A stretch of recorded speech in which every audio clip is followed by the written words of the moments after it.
Hi, guys. Well, if you have not seen on social media, we moved and we left Arizona, which is crazy to finally say out loud. So we are back to being California residents, and I'm so excited. I was hysterical driving away.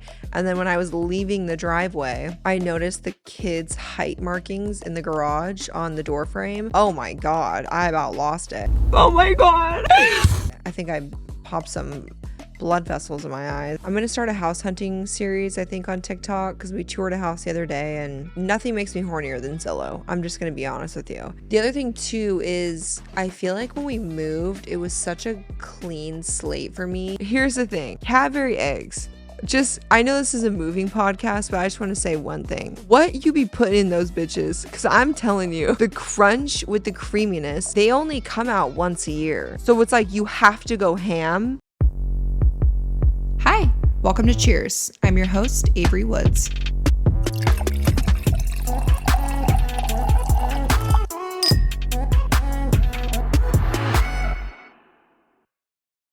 Hi, guys. Well, if you have not seen on social media, we moved and we left Arizona, which is crazy to finally say out loud. We have been planning this for so long behind the scenes, but we really wanted to keep it private just because our safety has been compromised so many times, and I didn't want to have our Arizona house for sale while we were still living there. So I made a YouTube video that's most likely live before this episode goes live. So on my personal YouTube, I recorded the last 2 months of the moving process, packing up, coming to California, all of that. So if you like a more visual vlog style instead of just listening to me talk, go check that out. But yeah, like I just said, we are back in California, which is so crazy and exciting to say. I'm so happy to be back here. David and I are both from here, but we didn't move to a place where we've ever lived before. So it's been a bit of a trial and error process and kind of just feeling it out. This is also the first time we've ever moved into a house with a lease and not purchasing a home. Anytime we've rented, it was always apartments. And we made the mistake when we bought our Arizona home of never viewing it in person. We saw the Zillow listing, and this is when we came from San Diego to Arizona in 2019. So we have lived in that house in Arizona for 5.5 years, which is insane. We bought that house when Ziggy was 10 months old. So many memories. And we bought the house without ever seeing it. We never shopped for homes. We just saw one online and kind of pulled the trigger. We knew the area we wanted to live in Arizona. When we bought it in 2019, we obviously got it at a great price, especially coming from San Diego.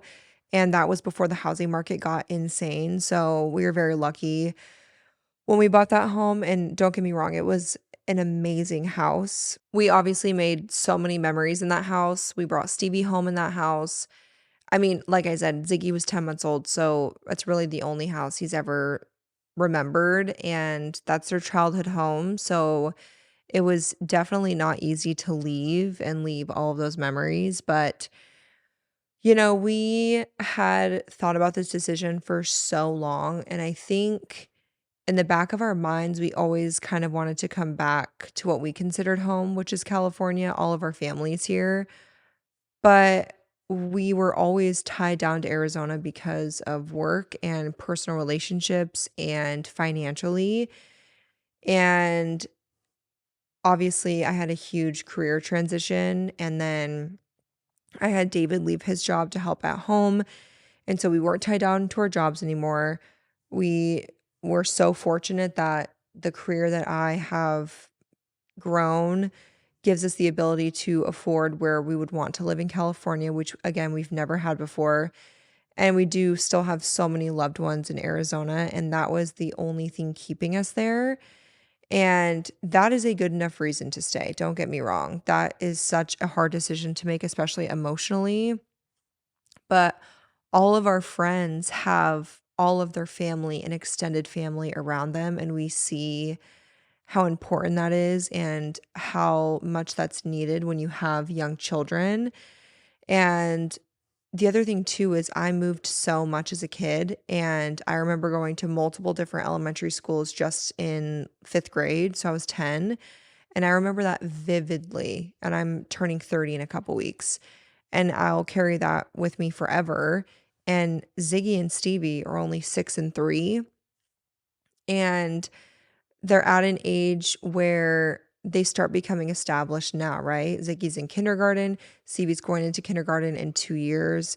They start making friends at schools and relationships and joining activities and sports and meeting neighbors and growing up with these kids. And I didn't want them to get so established and in a routine with friends they'll have forever and then uproot them. I wanted to do this while they were still young, and we finally had the opportunity to do that, and so we jumped on it. Another huge factor that came into the decision of moving was when our podcast took off and work started picking up, and I was traveling so much, like an absurd amount. And I've shared with you guys so many times that when I worked full time as a nurse, I was away from my kids 3 days a week because I was working 12, 13, 14-hour shifts and sometimes multiple in a row. And I was gone before my kids woke up and I was home after they were asleep. So if I worked two in a row, that was 2 days without my kids. That's equivalent to a 2 day work trip. And when I had the opportunity to leave nursing in order to do social media full time and work from home, that was huge for me, not just because of leaving nursing or more money, but because I knew I was gonna be able to be home with my kids so much more and not miss those major holidays and huge events and milestones that happen when you're a mom. And I'm still so grateful for that every day, but it got to a point where I was traveling so much that I was right back where I started. I was like, this is equivalent to if I was working as a nurse. Like, I'm traveling multiple times a month, and almost all of that travel is to California because so many things happen here when it comes to social media, events, business, meetings, podcasting, interviewing people. And what could be a quick drive for me to the podcast studio or to go interview someone or to a dinner event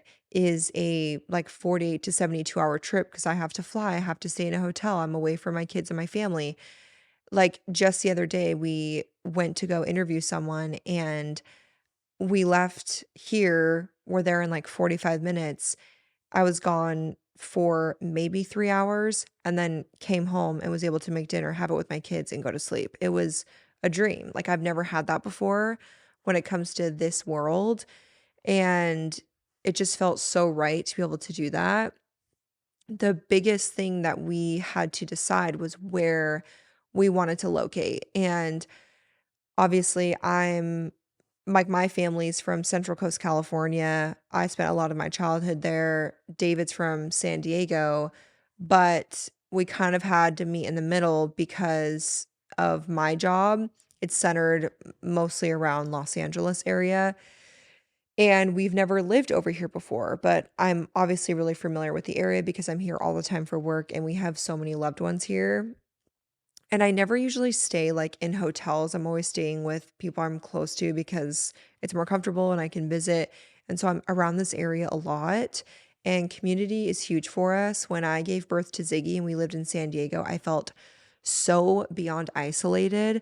I had no friends. I was going through postpartum alone. It was so hard to meet people, and that was, like, my worst nightmare. I didn't wanna move out of Arizona where we're leaving so many loved ones behind and then feel completely alone because I don't have a community or anyone around me. So I knew immediately before we made the move that we weren't going to be buying because I didn't want to plant roots somewhere and then live in that area for a while, realize it's not for us, and then uproot my kids again. I didn't want to do that. And so I told David I really wanted to do a short-term rental if it was possible for like 6 months to a year, probably furnished, leave our furniture in Arizona, feel out the area, and then buy in that general vicinity after we live for a while and get the kids in school and meet community and see where's a good place to plant roots because the house that we're going to buy, we're going to have for, I'm sure, the majority of the kids' lives.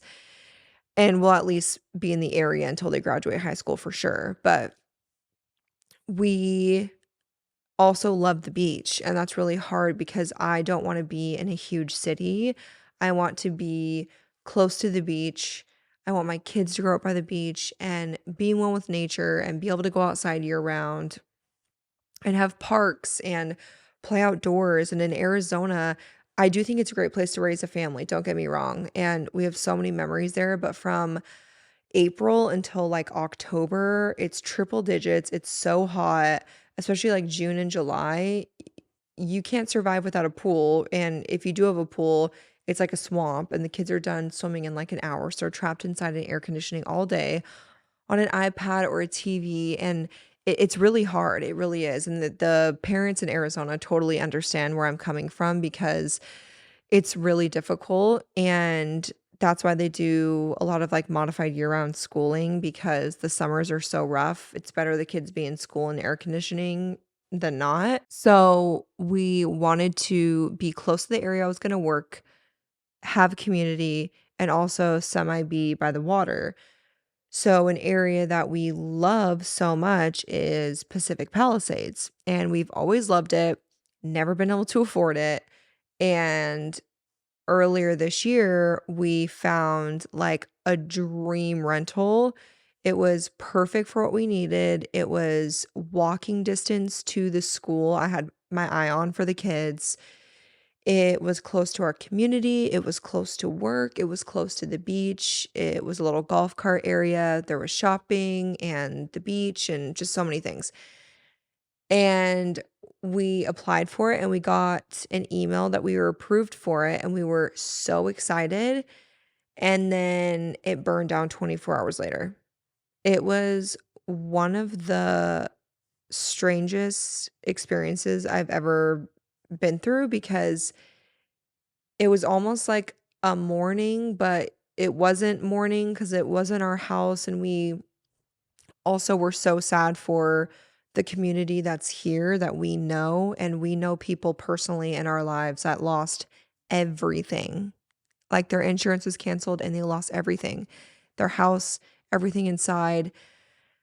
Like, they weren't even in their homes when the fire started, so they didn't even have a chance to, like, go back and get photo albums or a change of clothes. Just absolutely devastating.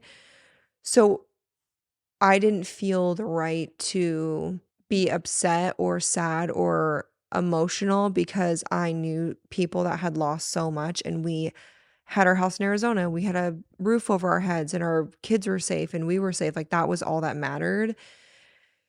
But we just felt so bad for the owners of the home and the whole community. And once that kind of settled and we took a step back to reevaluate of like, where do we want to be now? Because that community of the Palisades, unfortunately, is just going to take so long to recover. And it's just so devastating. So we kind of took a step back and we're like, well, where are we going to go? And so we took a little bit of time to think about it. We weren't in a rush.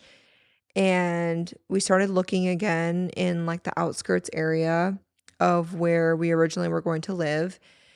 And the renting situation became like a war because all of these people that lost everything all of a sudden had no home and they were desperate to rent. And the saddest part is that because everyone needed a place to live, it became a bidding war and houses were going for like double, triple the rent that it was originally listed for. But the owners were wanting like a 3-year plus lease up front. So, for example, a house that we had possibly thought about renting after the one in the Palisades burned down ended up going for double what the original rent was asking for, and they had him pay 3 years upfront. That just wasn't feasible for us. It was insane, and it was so hard for me too, not owning it and just, like, throwing that money. Like, we don't have that money just to be able to throw for 3 years of not owning the house, so it was crazy. We were kinda like, "Okay, well, let's take a pause and kind of wait till it calms down." And then, no joke, like, a week later, we got a call from a family friend saying, "Hey, I know a family they have a second home that they're wanting to live in through the summer, and they want to rent out their house fully furnished in the exact area that we were considering. And we were like, okay, well, tell us the details. And so our family friends came over to this house, took videos for us. They were like, we want to rent it through the summer. You can use all the furniture. We'll come back. And we knew we wanted a short-term lease because we want to be able to, again, live in the area, feel it out, take our time viewing homes. Like we're already viewing our second home tomorrow. And we've only been here for like 4 days as a family. So we're actively looking for homes, but also taking our time with it because we didn't do that when we bought our Arizona house and we always regretted that. So we got the videos. It was a perfect fit. And we immediately were like, yes, please. So we applied for it. We got it. And that was that. We were approved, I think, on like February 1st for this home. And we got the keys on February 15th, which was insane. So we are back to being California residents. And I'm so excited. Our house got listed today in Arizona, which is so weird. It was so I was so emo driving away from the house, like, ew, actually don't even watch my YouTube video because I cried in it after I promised myself I would never cry on the internet, and I'm forever out here lying. I look like Kim Kardashian. I haven't gotten Botox in so long, and I'm still the ugliest crier. Like, I took a break from Botox thinking I'd be a prettier crier. I'm not. So, anyways, I was hysterical driving away, and then when I was leaving the driveway, I noticed the kids' height markings in the garage on the door frame. Oh my god, I about lost it. I think I popped some blood vessels in my eyes. I was being a psychopath. But the moms get it. It's emotional when you leave a home with so many memories and kind of just like the unknown. We feel like we're so happy to be back, but it is a weird spot to be in of like, oh, by the end of the summer, we have to find a house to buy. So I'm gonna start a house hunting series, I think, on TikTok because we toured a house the other day and we're doing one tomorrow. And I think I nothing makes me hornier than Zillow. I'm just gonna be honest with you. And like if I could get a real life Zillow TikTok of like house tours, that's my thing. So I figured I'd just start one myself. But we're kind of figuring out that wherever we buy is probably gonna need a lot of work because wow, California is expensive. And don't listen, I'm so grateful to be able to afford a house here because holy shit, the property taxes, we could never a few years ago, but they are much older and I don't want to be property tax broke because literally property taxes here, don't even get me started. Actually, I'm not even gonna talk about that because it's so boring, but it's insane. So we're probably gonna have to do some remodeling. So I'm hoping if we find a house that needs remodeling, it will be sooner rather than later. Because when our lease is up at the end of July, we will not have a place to live if we don't buy a house. So we might be moving in with some of our family friends up the road. Hopefully they're not watching this. They're like, oh, we weren't expecting to have roommates. I'm like, yeah, there's 6. Oh, actually 7 because Scott, I forgot Scott's here. Scott's here, guys. Scott came with us to California. Scotty's always wanted to live in California. He belongs here. Can I speak for you? Scotty is the best, brightest, gayest man in all the land. And I mean happy and homosexual, both things. And as you know, he was previously Mormon and served a mission. And it's hard when the community that surrounds you is part of your past in that sense. And I feel like he's judged so much, huh? And this is going to be such a great opportunity for him to just find himself in like his community and meet people that are like him and aren't judgmental. And I'm really excited for that. And also so grateful that he's here because obviously we wouldn't have the podcast without him. So thanks for being here, Scott. He's eating all my food. I'm just kidding. I'm kidding. He bought his own groceries. He was so responsible. The other thing too is I feel like when we moved, it was such a clean slate for me. Like you guys, the amount of stuff I got rid of in Arizona would blow your mind. I donated so much stuff. I just purged my house because first of all, when you live in a house for almost 6 years, you already accumulate so much shit, but then when you get PR packages every day, And I'm, like, such a hoarder, it's so hard for me to get rid of anything. I, like, keep the 40 shades of foundation a brand will send me. For what reason? I maybe need to keep 2, you know what I'm saying? So, it was just so nice to get rid of so much and kind of start fresh, and that's kind of what I feel about my furniture. Like, when we bought the majority of furniture in our house, we did not have a lot of money. Like, my dining table was $300 from Target. The chairs are also from Target. The bar stools are from Target. Like, I didn't really invest in the furniture in the house, and that's solely because we didn't have the opportunity to, but I really want to make our next house a home and hopefully our dream home and, like, take my time decorating and buying furniture or maybe work with an interior designer, I'm not sure, so I'm still contemplating if I wanna do this, but I'm thinking about selling our house in Arizona fully furnished because I just think it would be nice to have a fresh start, and we're moving into a much smaller space than what our house was in Arizona, so that's kind of TBD, but I'll definitely keep you guys updated on that whole process of the move and share all the house hunting and decorating and organizing on TikTok because that kind of stuff just, oh, don't even get me started. It's the best. Again, I showed this in my moving vlog, but I had run some errands and I signed up for a new Pilates studio, which was a big deal for me, okay? Because I don't like new environments or things. I like my routine. I like the people that are around me. And so I needed to find a new Pilates studio, and that was like one of my top stressors. I know that's so first world problems, but I was so nervous to it's okay, it's intimidating as a woman to walk into a pretty much all female workout space. Everyone's hot, everyone's in a cute little two-piece workout set. I don't know anyone. There's women of all different ages, and I'm, like, looking around. You don't know if you're being judged or someone knows you or they hate your guts, like, it is intimidating as a woman to do something like that, and I found these photos online of the studio. One of my friends goes there, and I went in and just fell in love with it, you guys. It is so relaxing. It has like a little coffee lounge. It has these fancy bathrooms. You know, everything here is fancy. It's crazy. Literally everything here is fancy. It also is more expensive, but you feel really bougie. Um, and I just love it, and I went the last 3 days, and I've never been more sore in my entire life because it's a little bit more Legree-ish rather than Pilates, which I'm fine with, because you still use a reformer, but immediately I walked in, they're like, "Alright, put these ankle weights on." I said, "What the fuck did you just say? Huh? What?" So, right now, I really can't walk 'cause my ass is literally on fire. Like, I'm flexing my ankles as we speak because my calves are cramping. But I really needed to because you guys, it's fucking Easter season and those goddamn Cadbury eggs, they get me. And you know what?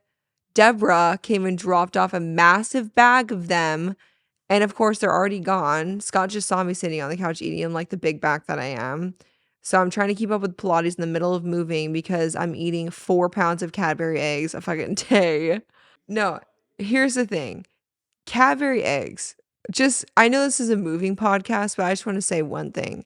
What you be putting in those bitches? Because 'Cause I'm telling you, the crunch with the creaminess, there's a different type of flavor of chocolate, and the other thing too, they only come out once a year. So it's like you have to go ham because I'm not gonna be eating those in October. That's candy corn season, okay? Specifically the pumpkin ones. Don't give me those little bitch fucking triangle things. So, Cadbury, what kind of crack you got in there? Scott says I need to mention my goals for what I wanna do in California, so let me go through those really quick. Apparently, he's the director now. Um Goals. Well, fucking buy a house because come July, we might not have a roof over our head. So that would be great. Get our house sold in Arizona because that also stresses me out. Get the kids enrolled in school. Holy shit. The other thing, California, you guys don't mess around. You can't even get your kid in public school here without being on a wait list and doing an application process. My daughter's 3 years old and going to public preschool, and you have to do like this whole interview, school tour. It's insane. I'm like, it's like she's going to USC or something. It's nuts. I'm like, "What do you wanna see? Her draw stick figure?" She's 3. She does kick ass when it comes to coloring, though, so if you guys wanna evaluate her for that, go right ahead. Yeah, get the kids in school. Pilates already did, check. Actually, I did do a big grocery order before the kids got here and did my Walmart grocery delivery, which I'm obsessed with, you guys know that. I'm telling you, $100 I am like a walking Walmart ad, not sponsored. $100 a year for unlimited grocery delivery, 365 days a week. That's a steal. You can't tell me otherwise. And if you're gonna complain that Walmart groceries are gross, you're buying the same shit, same brand for 3 times the price somewhere else. Just don't. Great value slaps. I don't wanna hear it, okay? Then I went to Trader Joe's, and the sweet lady that worked there was like, "Oh my god, I love you. What are you doing here? Why are you grocery shopping?" And I was like, "Oh, I live here. Don't tell anyone." She was really, really sweet. I loved her. I just wanna settle in my new routine, maybe meet some new friends, connect with my community, get the kids established. We already found a summer camp for them, which I'm really excited about because both my kids thrive when it comes to social environments, and they love playing with other kids, and obviously, they're not gonna be in school until the fall, so we found a really great summer camp. I'm really excited for that, and yeah, just trying to find my new routine of being a resident here, but also having work so local to me because I'm so used to trips that now it's just like a actual physical job I go to, and usually I work from home, which is kind of a weird adjustment. It's kind of like when people that were working office jobs started working at home during the pandemic and then they kind of went back into work, like started getting reintegrated, like Severance, reintegration, which holy shit, did you guys watch season 2 finale? David and I were dying. I'm not gonna give it away. If you guys don't watch Severance on Apple TV, it's so good.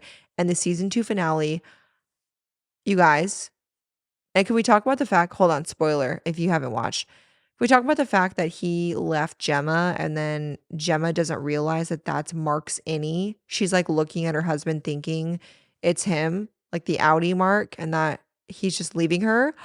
Oh my God, David and I died. So yeah, I'm reintegrating back into my life in California and balancing work and life. And to be honest with you, I have not been on social media in about 2 months and it's been absolutely incredible.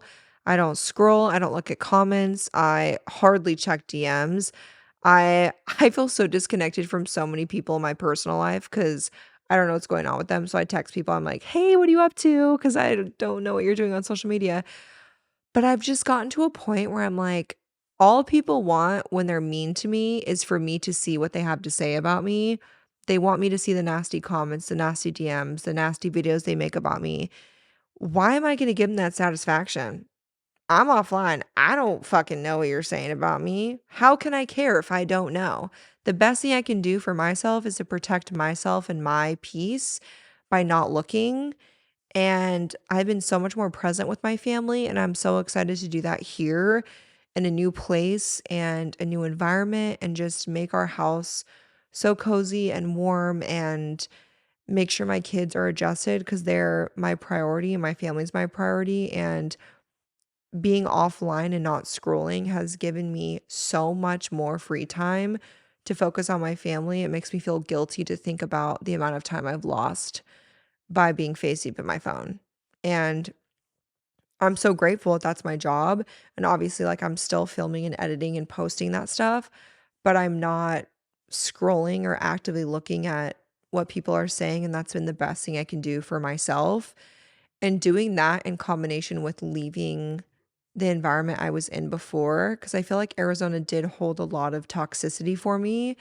There was a lot of change that happened there, and I was just ready for a clean slate. I think we all kind of were, and it just feels really good to be here and to get that started and also to share that with you guys because it's all been happening behind the scenes. So, I hope that catches you up. I'm so excited to be in this with you guys and take you along. Again, if you want like a more vloggy style of what we've been up to the last couple months, it'll be on my personal YouTube page, but thank you guys for being here. I'm so excited for our next few guests. And yeah, I'm just so grateful. And we have lots of fun things coming with this new journey. Cheers.